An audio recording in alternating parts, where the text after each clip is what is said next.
Ngompak. Ngomongin fakta.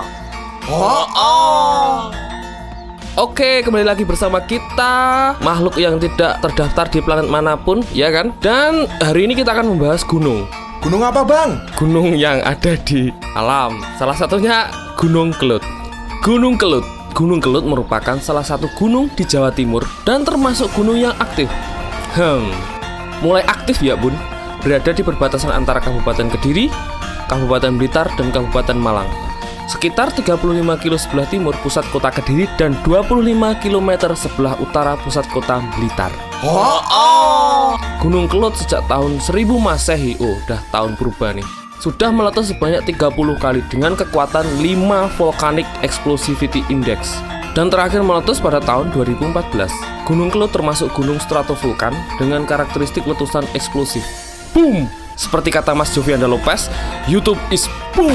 Gunung Kelut tercatat meletus dengan rentang jarak waktu yang relatif pendek, ya sekitar 9-25 tahun lah, dan menjadi gunung api yang berbahaya bagi manusia. Ya, setiap gunung berapi ya pasti berbahaya, cuy. Letusan Gunung Kelut dimulai sejak abad ke-15 setelah memakan korban jiwa sebanyak 10.000 jiwa. Puncak Gunung Kelut saat ini adalah sisa-sisa masa purba yang tergerus letusan gunung berkali-kali. Puncak Kelut tertinggi berada di timur laut kawah. Lainnya yakni puncak Gajah Mungkur berada di sisi barat dan puncak Sumbing di sisi selatan. Letusan yang terjadi pada tahun 1919 adalah letusan paling mematikan dan memakan korban jiwa sebanyak 5.160 jiwa. Akibat letusan ini, kemudian dibangun sistem saluran terowongan pembuangan air Danau Kawah dan selesai pada tahun 1926 dan ada 7 terowongan yang dibangun. Pada tahun 1951 terjadi letusan yang menyebabkan 7 orang tewas dan 157 orang luka. Letusan ini terjadi pertama kalinya setelah dibangunnya terowongan pembuangan air Danau Kawah di gunung tersebut. Letusan yang terjadi pada tahun 1966 memakan korban jiwa sebanyak 210 lebih, dan ini merupakan letusan kedua terbanyak memakan korban setelah tahun 1919.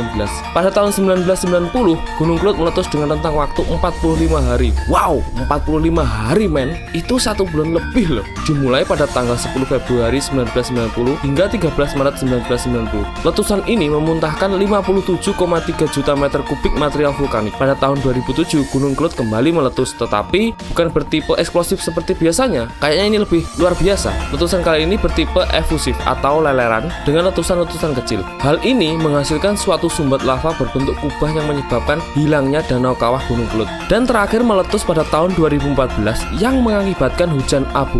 Hal ini menyebabkan lumpuhnya semua mode transportasi di beberapa daerah di Pulau Jawa, seperti bandara di Yogyakarta, Surakarta, Surabaya, Malang, Semarang, Cilacap, dan Bandung. Dampak kerugian dari penutupan bandara pada saat itu mencapai miliaran rupiah, termasuk 2 miliar rupiah di Bandara Internasional Juanda, Surabaya. Kerusakan yang signifikan disebabkan hujan abu sangat terlihat dari segi manufaktur dan industri pertanian. Kebun apel di Batu Malang, Jawa Timur membukukan kerugian hingga 17,8 miliar rupiah, sedangkan industri susu di provinsi ini mengalami kerugian yang sangat tinggi. Gunung dan susu, mantap.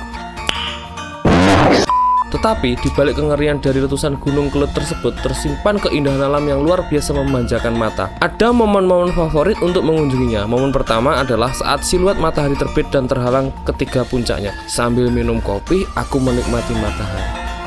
Anak senja sekali. Pada musim kemarau saat petang merupakan momen favorit para pendaki karena dapat mengabadikan barisan pegunungan lainnya. Momen terakhir adalah saat festival Kelut di bulan Muharram. Pada saat acara pelarungan sesajen di kawahnya, pernah terjadi sengketa yang mengklaim kepemilikan atas Gunung Kelut antara Kabupaten Blitar dan Kabupaten Kediri. Mengingat letak geografis dari Gunung Kelut tersebut berada di perbatasan beberapa wilayah di kabupaten di Jawa Timur. Itu beberapa fakta yang kami sajikan terkait Gunung Kelut, ya kan. Jadi cukup sekian dan jumpa lagi di Ngompak selanjutnya.